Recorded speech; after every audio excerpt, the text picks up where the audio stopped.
నారాయణ ఆది నారాయణ. ఓం నారాయణ ఆది నారాయణ ఛానల్ను ఆదరిస్తున్న గురు బంధువులకు స్వాగతం, సుస్వాగతం. ఓం నారాయణ ఆది నారాయణ. ఓం శ్రీ భగవాన్ వెంకయ్య స్వామి నమ. ఆశ్రిత జనరక్షకుడు, దేనజన బాంధవుడు శ్రీ భగవాన్ వెంకయ్య స్వామి వారి పాద పద్మములకు నా ప్రణామములు. సమస్త సగుణ రూప నిర్గుణ రూప గురుదేవుల పాద పద్మములకు నా నమస్సుమాంజలి. రాక్షస సంహారంతో భూభారాన్ని తగ్గించి ఋషులను అనుగ్రహించేందుకు రాముడు అవతరించాడు. అట్లే మహాభారత యుద్ధము ద్వారా భూభారం తగ్గించుటకు అర్జునుడు, ఉద్ధవుడు, యశోద, గోపగోపికలను అనుగ్రహించుటకు శ్రీకృష్ణుడు అవతరించాడు. ఇదే విధంగా చరిత్ర పొడవునా ముముక్షువులకు ఆధ్యాత్మిక ప్రబోధాన్ని అందించి దివ్య అనుభవములతో ప్రోత్సహించి కృతార్థులను చెయ్యడానికి దీన జనోద్ధరణ కొరకు భూమి మీద పరిపూర్ణులైన మహనీయుల రూపంలో ఆ పరమాత్మ అవతరిస్తూ ఉంటారు. అట్టి మహనీయులను ముముక్షువులు ఆశ్రయించి తీరాలని ఉపనిషత్తులు, భగవద్గీత చెబుతున్నాయి. అర్జునుడు, ఉద్ధవుడు శ్రీకృష్ణుణ్ణి, శ్రీకృష్ణుడు సాందీప మహర్షిని, శ్రీరాముడు వశిష్ఠుణ్ణి ఆశ్రయించడం ద్వారా మనకి రహస్యం తెలుస్తుంది. కారణం, సకల శాస్త్రాల సారాన్ని మహనీయులు బోధించడమే కాకుండా మనము విశ్వసించలేని విషయాలను ప్రత్యక్ష అనుభవం ద్వారా తెలపగలరు. అలాంటి ప్రత్యక్ష అనుభవాలు పొందిన ధన్యజీవుల అనుభవాలు ఇప్పుడు మనం స్మరించుకుందాం. అక్కిం వెంకటరామరెడ్డి గారు శ్రీ భగవాన్ వెంకయ్య స్వామి వారికి అంకిత భక్తుడు. శ్రీ భగవాన్ వెంకయ్య స్వామి వారి ఇష్ట ప్రకారం వీరి కుమారుని వివాహం చిల్లి గవ్వ కట్నం లేకుండా జరిపించారు. స్వామివారు చెప్పినట్లే ఆ దంపతుల మనసులు కలిసి హాయిగా సుఖంగా ఉన్నారు. వారి ఆశీస్సుల ప్రకారం వారికి 3 ఆడపిల్లలు, 2 మగపిల్లలు కలిగారు.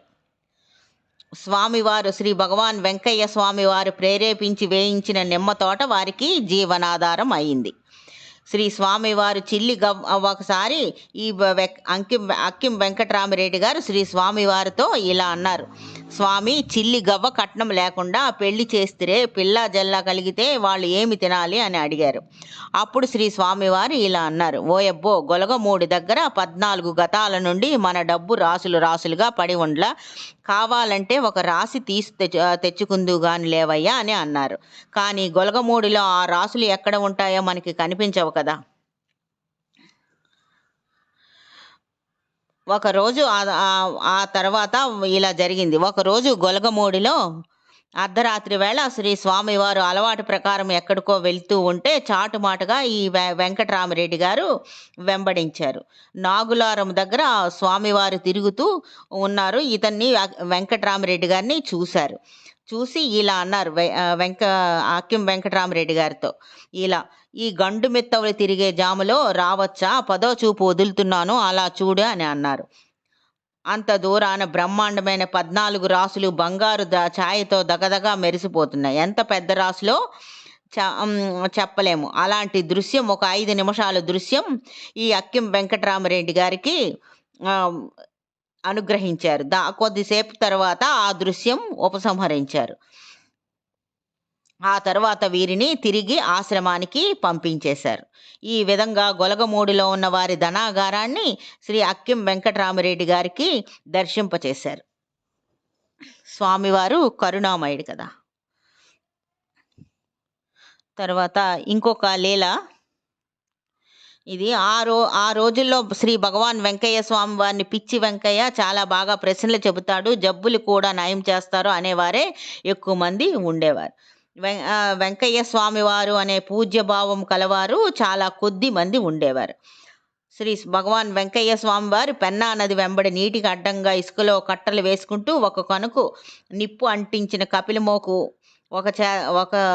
ఒక చేతిలోనూ ఒగ్గం పెట్టిన ముంత పంగాల కర్ర మరొక చేతిలో ధరించి పెన్నా నది తీరం వెంబడి తిరుగుతుండే రోజులవి.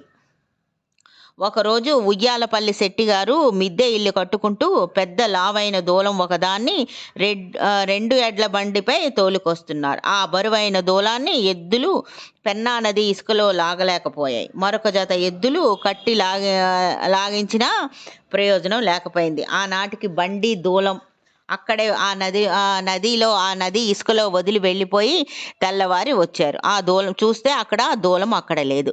అంత బరువైన దూలం అక్కడి నుంచి ఎలా మాయమైందో వారికి అర్థం కాలేదు. మదన పడ్డారు. ఇసుకలో అడుగుజాడలు చూసుకుంటూ వెళ్ళారు.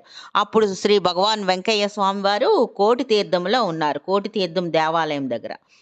అక్కడ గుండం వేసుకొని ఉన్నారు భగవాన్ వెంకయ్య స్వామి వారు. ఆ గుండంలో ఈ దూలం మండుతుంది. అప్పుడు ఈ శెట్టి గారు ఇలా అడిగారు, ఏమయ్యా బంగారం లాంటి దూలాన్ని ఇలా తగలబెడుతున్నావు, అయినా అసలు అంత బరువైన దూలం ఇక్కడికి ఎలా తేగలిగారు అనే ప్రశ్నలతో లబోదిబోమని అన్నారు ఆ శెట్టి గారు. 4 ఎద్దులు కూడా లాగలేని ఆ దూలాన్ని ఇక్కడికి తెచ్చారంటే ఈయన సామాన్య మానవులు కాదు, వీరు అణిమాది సిద్ధులు కలగ యోగీశ్వరులని అక్కడ చేరిన వారంతా స్వామివారికి సాష్టాంగ నమస్కారం చేశారు. అప్పుడు శ్రీ భగవాన్ వెంకయ్య స్వామి వారు ఆ కాళీ దూలంపై నీళ్లు జల్లి ఆర్పించి, అయ్యా ఈ కాలిన ముక్కను తీసుకుపోయి నీ ఇంటి పనిముట్లకు వాడుకో, నీకు 4 లక్షల లాభం వస్తుంది అని స్వామివారు ఆశీర్వదించారు ఆ శెట్టి గారిని. మామూలుగా కాలిన కొయ్యను ఇంటి పనిముట్లకు వాడరాదని వాస్తుశాస్త్రం చెబుతుంది. అందుకని అతను ఆ శెట్టి గారు తీసుకువెళ్ళడానికి ఇష్టపడలేదు. కానీ అక్కడ వాళ్ళంతా పట్టుపట్టి యోగీశ్వరుడైన శ్రీ భగవాన్ వెంకయ్య స్వామి వారు చెప్తున్నారు కదా, భయపడకుండా వారు చెప్పినట్లు చెయ్యమని అక్కడ ఉన్న వారంతా వారికి సలహా ఇచ్చారు. అప్పుడు శెట్టి గారు అలానే తీసుకెళ్లి ఇంటికి వాడుకున్నారు. కాలాంతరంలో నిజంగానే వారు గొప్ప భాగ్యవంతులు అయ్యారు. ఈ వార్త నలుమూలలా వ్యాపించింది. అనేక మంది భక్తులు శ్రీ స్వామివారిని దర్శించేందుకు కారణమైంది. అది మొదలు ప్రతి ఒక్కరూ శ్రీ వెంకయ్య స్వామివారు అని ఎంతో పూజ్యభావంతో చూడసాగారు.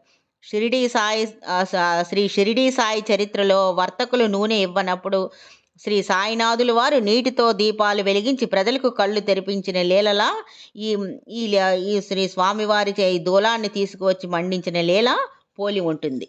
ఓం నారాయణ. ఆది నారాయణ.